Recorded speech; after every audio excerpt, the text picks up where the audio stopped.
Hello everyone, welcome to a brand new video here on the Mines channel. Today we're taking a look at set 75361, the spider tank, with 529 pieces and for ages 9 and up. So just diving straight into this set, it looks absolutely amazing. And can I just say that it's so much better than it looks. I know, 50 bucks, 2 minifigs. If you want to count Grogu, you can, but I don't. He's a baby fig. So I guess 3 if you want to be technical, but it's better than it looks. The build itself really carries here, with the legs being so good, so well done, and all the features it's got. So yeah, let's start off by taking a look at some of the minifigs. Alright, moving on to our next minifigure, which is going to be Mandalorian, aka Din Djarin. So there are a few differences to the old minifig that we have to this new one, so I'll be going over those super briefly. First things first is the helmet printing. It's almost entirely in the head. You have a little bit of a line here to show that that little color difference. The head piece, it's like the visor is a little bit thinner, which I like a lot. It also doesn't come like down low. It kind of like bumps down here. Here it does not. And we also have some printing right here where we do not over here. One last tiny difference is in their heads. You have a black head for this one and a printed head for this one. So yeah, it looks pretty sick. But that aside, no double head, which is kind of sad, but that's fine. I would only want them to do it if they had a hairpiece for him, because when would I use it if not for a hairpiece? And since they're not giving him a hairpiece, I wouldn't. Yeah, I just wouldn't have the face on display, so it's fine. I don't care. I just wish they gave us a hairpiece. But yeah, here we have his Darksaber new piece. It's not bad. I know some people wanted a better piece, but I think it's fine. I think it does the job well, and I think it's way better than what we had before, where there was just a black lightsaber piece. I didn't like that. This goes miles better. So yeah, there you go. Din Djarin, the Mandalorian. He also came with a blaster. I forgot to mention that. He did come with a blaster in this set. So there's that. All right. Now on to Bo-Katan. Here we have Bo-Katan. I have both of them from, I forgot what year it was. I think it was like 2022, I want to say. The Mandalorian Fighter set and from this set right here. So, as you guys can tell, there's already quite a few differences you guys can see. I'll be sharing my opinions on them really quickly here. So essentially, I kind of like the old one in certain ways, and the new one in certain ways a bit better and differently too. So the main thing I like about the new one is, of course, arm printing. Look at that, such good arm printing.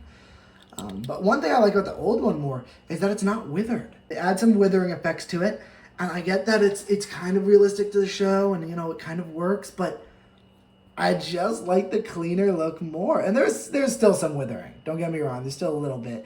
But it's not nearly as much on this minifig. And, I mean, if you just look at the helmet, yeah, there's a ton of withering. And then, okay, my second big thing I didn't like about this new upgrade is the helmet and their colors. Or just the colors of the blue.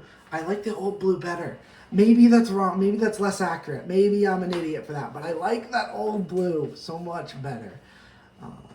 And then just one thing I do like about the new one more is that the chest piece, it's a little more thin. And I think I like that. I think I like the look of that a bit more.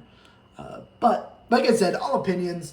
If you guys want to share your opinions, please feel free to share your opinions. Just remember they are opinions in the comments below. So, one other way that this is a massive upgrade to that last set is the hairpiece. I know we got a hairpiece for her in the last set, but in this one, it just looks so much more accurate. This looks absolutely perfect to what she looks like in the show. And we do actually have a second head here for Bo-Katan. And yeah, I think she just looks absolutely amazing. These blasters, couldn't really ask for better blasters. Nothing too fancy going on here. But yeah, that is Bo-Katan. All around, pretty cool. But this is her without the backpack because it just flew off. One last super minifig we gotta look at, and that is, of course, the child, Grogu. Looking absolutely adorable. It's nothing special to any other Grogu's we've gotten before, which kind of sucks. I wish they'd spice things up a little bit, maybe give us some slightly different printing on one of them. But this works pretty well. I like it. Just wish it came with a pram. Okay, so diving into the actual build here with all of its minifigs out of the way. The build is absolutely amazing, can I just say. So first things first, you have this nice little compartment where you can store a little minifig. And I would say one thing I think they originally planned on doing but didn't actually end up being in here is having that little guy, the little General Grievous looking dude. He was crawling around. He could climb in here and actually go inside into that nice little space down there that he's got. But yeah, and then these are some stud shooters right here, so it can prop up and launch. But no, it closes up pretty nice, and you can just have this pop up and blast Mando and Bo-Katan away. Now, the legs here are absolutely amazing. They have these nice little like rubber stoppers, if you see them right there, and it just gives them this like this lifelikeness. I don't know how to put it, but it's so well done. It's so well designed. I absolutely love it. And you even have these claws where you can open up their claws and you can actually put in your Bo-Katan or your Mando, more accurately from the show. And you can have them clawed like that. Or I think if you just want them loose, yeah, if you just have them loose, it still works. But I personally like clipping the back of their legs onto the studs. So there's the build, and the look of it, the design of this thing is just so good. I love the way they did this. They pulled it off so nice. I want to angle this up just a bit, sorry. But look at that. It's just such a nice build. It looks so good from all angles. Even the back, it doesn't even look too bad. Just got a little bit of black down there.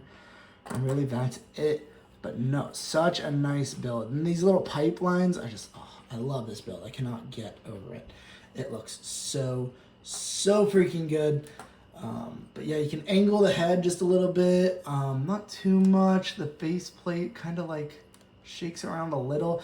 And just so many tiny moving parts. Like these move a little bit up and down. And like just so many tiny things that just barely move. It's just, it helps it feel more lifelike and really helps this set feel alive, which I really appreciate. All right, so now with all of that out of the way, my overall thoughts and opinions on this set. So if I had to like scale it on a scale of 1 to 10, I think I'd place this thing at about like an 8.5 maybe. But I think it looks absolutely fantastic. I think the minifigs you get are absolutely stellar. I think I do think that this set could have been perfect, and it's so close to being perfect for just two things. That would also help, and these two things would really help justify that price point of $50.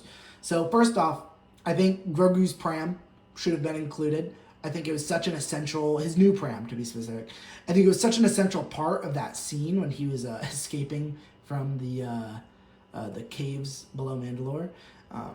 I thought that was such a cool scene. I thought for sure if they made this into a set, it would have the pram, but no, it did not. So no pram, big letdown. And then, of course, earlier I mentioned the General Grievous looking dude that was going around, and he was like the eyeball looking guy that tried to get Mando, and even maybe like that roastery that Mando was underneath. I think that would have helped justify that $50 price point. But still, not a bad set. I think if you're going for like a cost-efficient run for sets, maybe don't pick this one up. I think if you have the money for it, go for it. But otherwise, there isn't too much you're missing here, but it is still a nice set. It is a nice build. So, with all that being said, thank you guys so much for watching. I'll see you guys in the next one. Peace out and goodbye.